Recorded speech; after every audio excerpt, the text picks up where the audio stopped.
All right, everybody, welcome back to the third and final episode of Roid Rage Radio. Today, we're going to be talking about a little bit more about the findings that we learned from our data and what we can expect going forward using that. Now that we know a little bit more about our data, why do you guys think that there is a big discrepancy between what we saw on the two platforms? So I think the difference in our data comes from the nature of each of the websites. For example, in my opinion, I think TikTok is a lot more popular among a younger audience.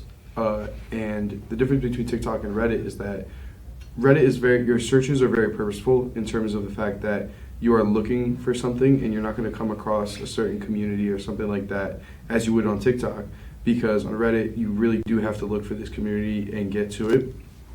Versus on TikTok, everyone knows that on your For You page you can get various videos and users and content creators that have nothing to do with you, but just because of the nature of the For You page, it's going to be on your personal screen.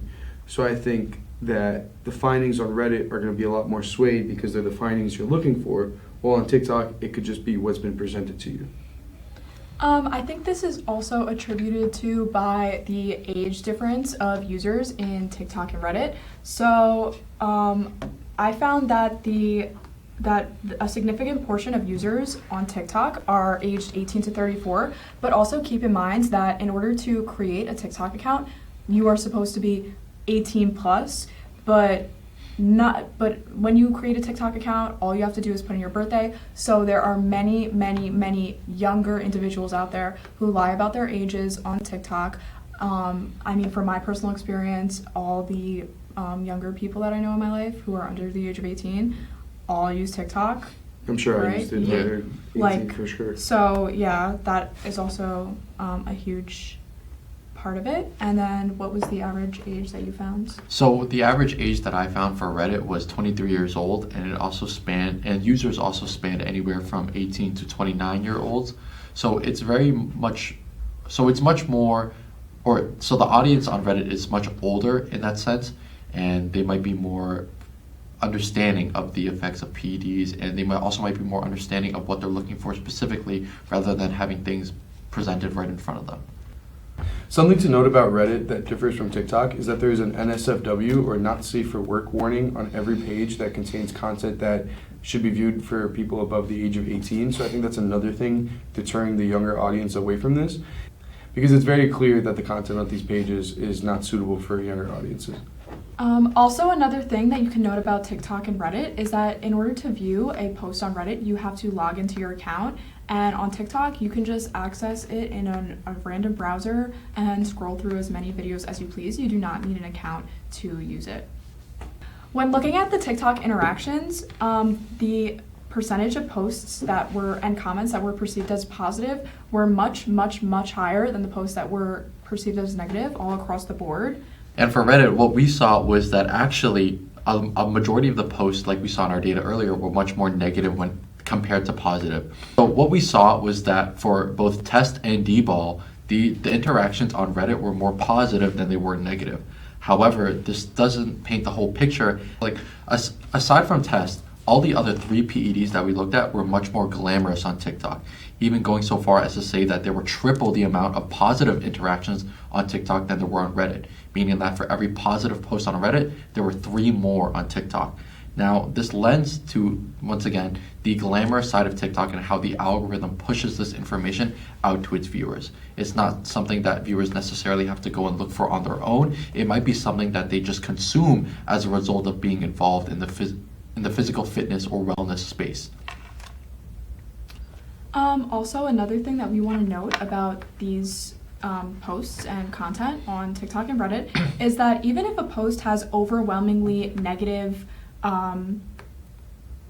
even if a post is speaking overly negative about one of these PEDs, it is still being put out there, and if it gets more traction, it will still be seen by younger people. And no matter what, even if a comment says under a positive video, oh, this is a bad PED to use, the video still gets more points, quote unquote, and will be pushed out to more and more viewers.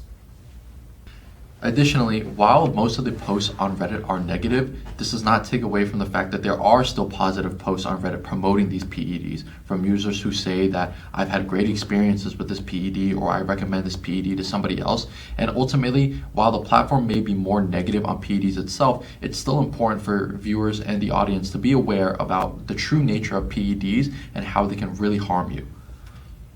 In addition to the data that we found, a study done by the Royal Society of Public Health found that 91% of 16 to 24-year-olds use the internet for social networking. Additionally, rates of anxiety and depression in young people have risen 70% in the past 25 years. What we've seen from social media is that users often report poor body image and increased levels of anxiety. So it raises the question, if you're a young, impressionable adolescent who's consuming this type of social media and you see a fitness influencer or any type of influencer glamorizing their body, talking about the great experience they've had using PEDs, I'm sure you would ask yourself the question, how bad could it really be?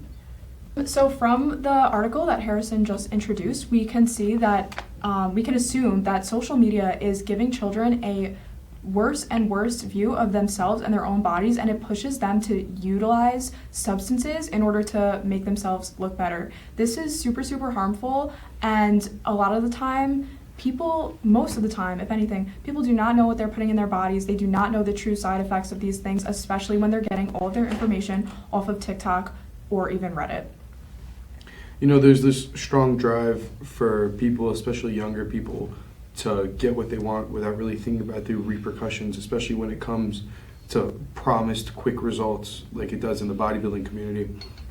And when you mix that with layers and layers of misinformation, you get a very harmful product where people have these bad goals in mind where they want what they want quickly and they want it now, regardless of what's going to happen to them. And with something as dangerous as steroids, there needs to be a lot of consideration involved, and for younger people, this is just a topic that should be all around avoided. And to relate it back to the testimonial from our first episode, there's a lot of real world cases of this where young people are being roped into these schemes of steroids and promised results, and the consequences are real. A lot of these are life-changing and irreversible. Steroids are not something to be played with. They're a very serious thing with very serious consequences. And when you involve this with young people, only bad things can happen. You know, maybe the results promised are so alluring because of how great it is. Everyone wants to look like their greatest influencer. However, the truth is that there are a lot of consequences, and unfortunately, many people that do view this TikTok content will fall for the trap. The truth is that what we see online is mostly not true. You know, regardless if your favorite influencer is on steroids or not, they've been training for practically their whole life. You know, working out is their life. That's their job. So when you have to go to school or go to work or these kind of things, these influencers spend most of their day working out, thinking about fitness, health, all these things. So they have a lot more time on their hands, and they've been working out for years.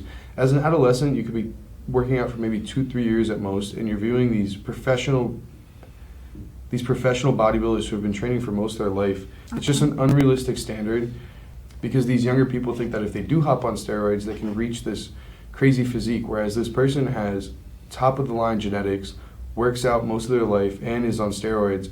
It's just not fair to compare yourself to that. And unfortunately, people do fall for this trap. Like in our first episode, I brought up the fact that I wanted to be a bodybuilder because of the things I saw on TikTok. And I thought that if I hired a coach and listened to every word that came out of his mouth, I too would be able to look how he did. And if I think about it now, this coach who will remain anonymous is top of the fitness industry right now. And this man has been working out for over 20 years. And is on steroids, and I wanted to be like him, and I thought if I just took his advice, I would be just like him. Unfortunately, that's not the truth, but a lot of people disregard this information or just don't know this information just in sight of crazy results at the cost of their, health, mental health, and just general well-being. So, in conclusion of this episode, we've learned a lot of things from our research, but we have not been able to come up with some very solid conclusions due to our lack of resources and also just general lack of information out there, as PEDs is a very underground scheme. A lot of these PEDs are illegal, or you're buying them off of illegal sites.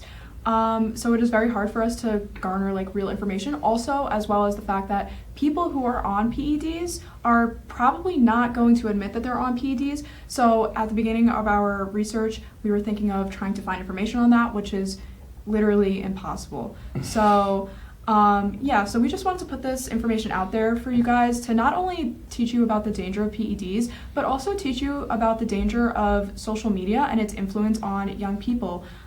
We all know that social media shows a false reality to us, but at what extent does that affect us? And now we have truly kind of gone down to what it is.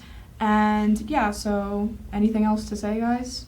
I think if we could leave the people watching this podcast with one thing, is that your actions do have consequences. So one final conclusion is that trying to get the physique of your dreams or the physique of your favorite fitness influencer by putting your health on the line simply just is not worth it.